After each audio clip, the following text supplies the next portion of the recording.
Denmark's Mad King was beaten into madness by his own tutor inside his own palace while the court watched. He ruled for 42 years. He governed for 0. The only man who tried to treat him was beheaded, quartered, and displayed for 2 years.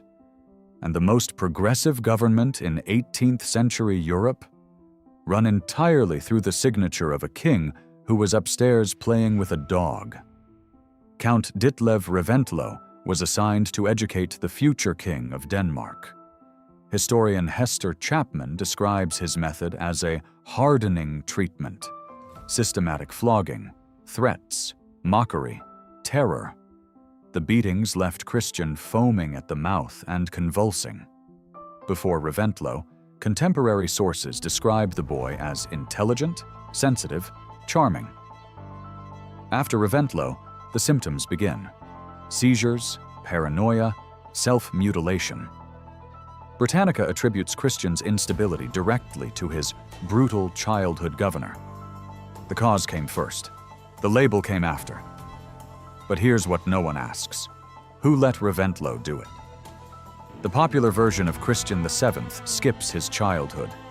You get an adult king who slaps courtiers, wanders the streets with a spiked club, builds his own rack.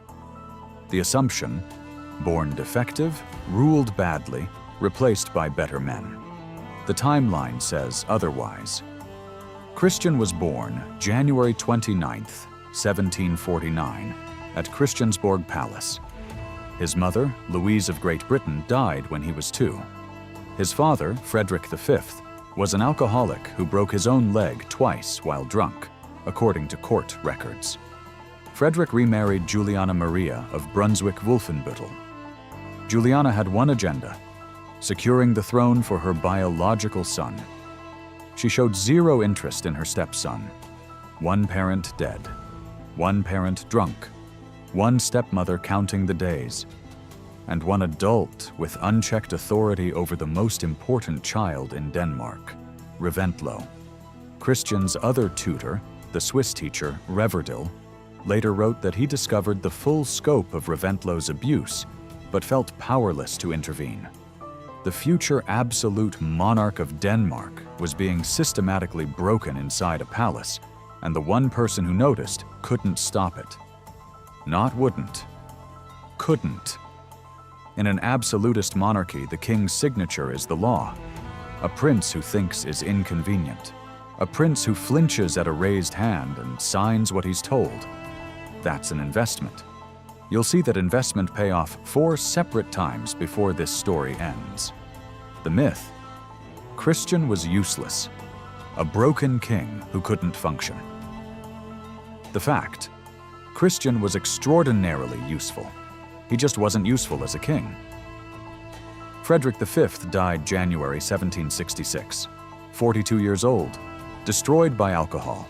Christian inherited absolute power over Denmark and Norway weeks before his 17th birthday.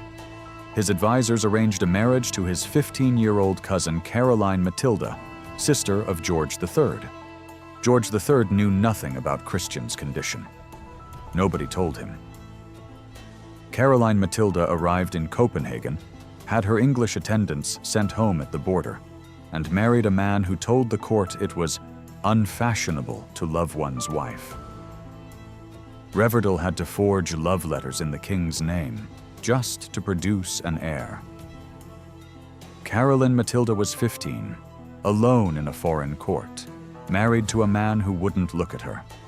Within months, that man was roaming Copenhagen at night with a spiked club, attacking passers-by, slapping courtiers mid-conversation, visiting brothels with his companion Conrad Hulk, keeping a courtesan named Støvlet Catherine, and deeper still, hallucinations, paranoia.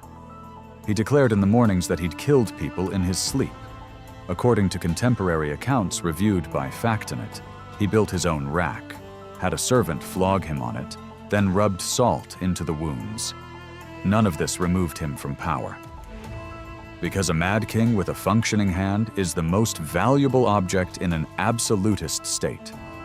You don't need him to read the document. You need him to sign it.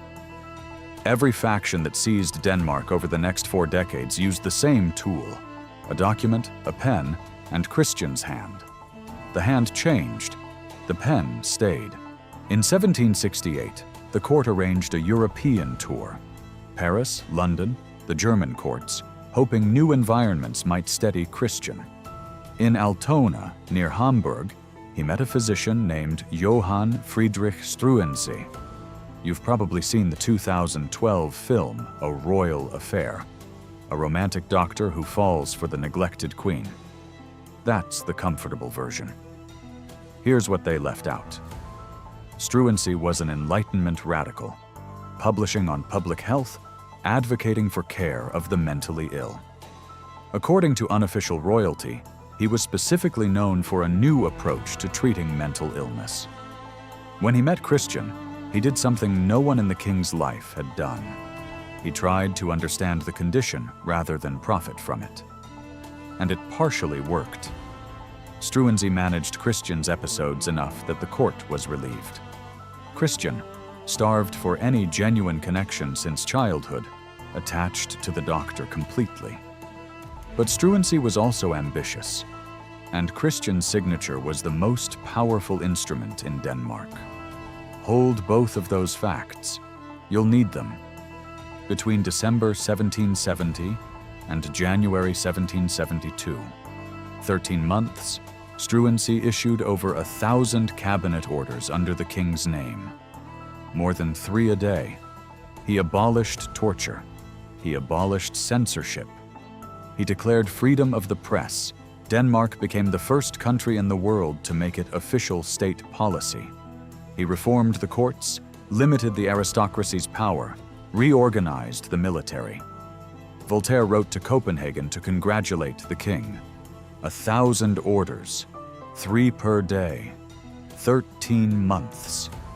Voltaire was writing to a man who was playing with a 9-year-old page named Moranti and a dog in a room upstairs while his doctor rewrote the country downstairs.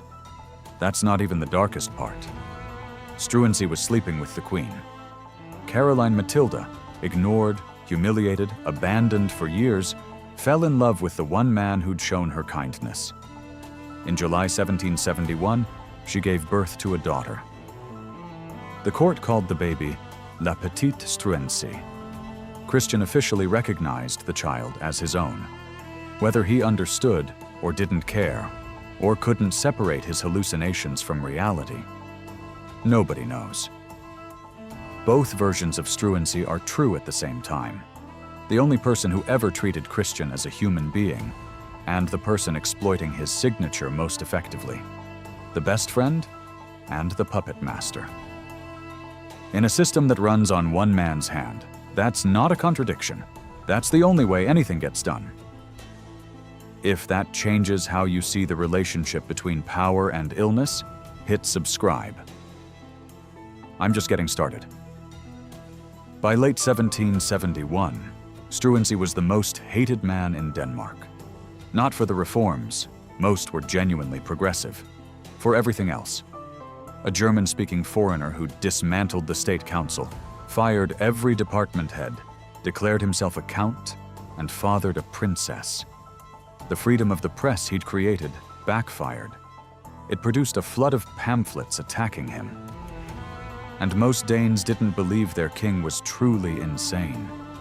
They thought Struensee had broken a manageable monarch into a puppet. Except it wasn't just the public. It was the woman who'd been waiting since Christian was a child. January 17th, 1772. After a masquerade ball at Christiansborg Palace, early morning hours, Juliana Maria and her allies entered Christian's chambers, woke him, put an arrest warrant on the table. Struensee, Struensee's associate Brandt, the queen. Christian didn't want to sign. Multiple sources confirmed the hesitation. Struensee was his friend, perhaps his only one. But Juliana mentioned Brandt. Brandt had once struck the king in the face during an argument. Christian signed. That signature killed 2 men and ended a 20-year-old queen. April 28th, 1772. Struensee and Brandt, right hand severed first, then beheaded, then bodies broken on the wheel and quartered. 30,000 spectators. According to unofficial royalty, the remains were displayed publicly for 2 years. Caroline Matilda, not yet 20, stripped of her title, divorced, separated from both her children permanently, exiled to Celle Castle in Hanover, dead 3 years later. Scarlet fever. 23 years old. She never saw her children again. The morning after the arrests, the court drove Christian through Copenhagen in a gold carriage. The crowds cheered his liberation. They were cheering for a signature. The myth: after Struensee, Christian was catatonic, a vegetable on a throne. The story ends with the execution. Except Christian lived another 36 years. 36 years as a nominal king, rarely brought out for public appearances, signing whatever was placed before him. Juliana Maria took over, rolled back every reform Struensee had enacted. Censorship returned. Torture returned. Aristocratic privileges restored. The conservative faction that had hated Struensee ran Denmark through the same instrument he had. The king's hand on a document. Same mechanism, different hand. This also proved unpopular, but it didn't matter. Nobody was asking Christian what he thought. But in 1775, 3 years after the execution, Christian drew 2 portraits: Struensee, Brandt. On the paper, in German, he wrote 7 words. They survive today in the Danish state archives. Ich hätte gern beide gerettet. I would have liked to save them both. That's not catatonia. That's a man who remembered what his signature did. The Juliana regime lasted 12 years. In 1784, Christian's son Frederick, Caroline Matilda's boy, 16 years old, staged his own coup. Removed Juliana's faction. Installed himself as regent. The son freed the father from the stepmother, who'd wanted both of them gone since the beginning. Then Frederick, raised partly by Struensee's educational methods, shaped by Struensee's Enlightenment ideas, began reinstating Struensee's reforms. He abolished serfdom. The thing Struensee never managed. The man Denmark quartered in front of 30,000 people turned out to be right. It took 1 generation to prove it. Christian died in 1808 in Rendsburg, reportedly after seeing Spanish auxiliary troops arrive and mistaking them for enemy forces. 59 years old, king for 42 years, governed for 0. 4 factions controlled Denmark through his hand. The original council, Struensee, Juliana, his own son. Each needed the same thing from him. Not wisdom, not leadership, a wrist. Most channels won't touch this. If you want someone who does, subscribe. Denmark didn't inherit a mad king. It manufactured one. And when it was done using him, it manufactured the story that he'd always been that way. Here's how the manufacturing worked. An absolutist monarchy where one signature is the law doesn't need a strong king. It needs a controllable one. A king who questions is a threat. A king who signs without reading is the system working as designed. Christian didn't fail the system. He was the system's product. A sensitive, intelligent boy was handed to a man who beat him until he broke. Reventlow saw it and couldn't intervene. Juliana saw it and didn't care.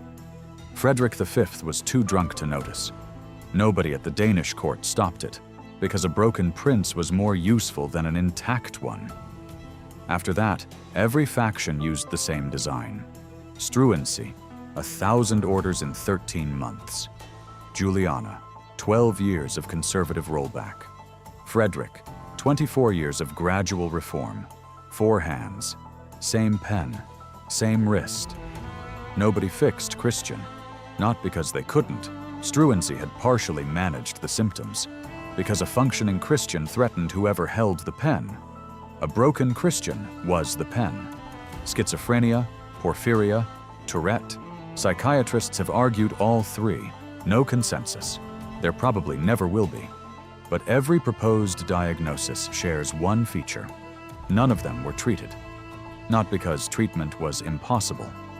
Struensee had partially managed Christian's symptoms before anyone else even tried. Treatment wasn't the goal, but the archives kept something the story couldn't erase. Somewhere in a Danish archive, there's a drawing. 2 faces, 7 words. I would have liked to save them both. 42 years on the throne, and nobody ever asked the same question about him.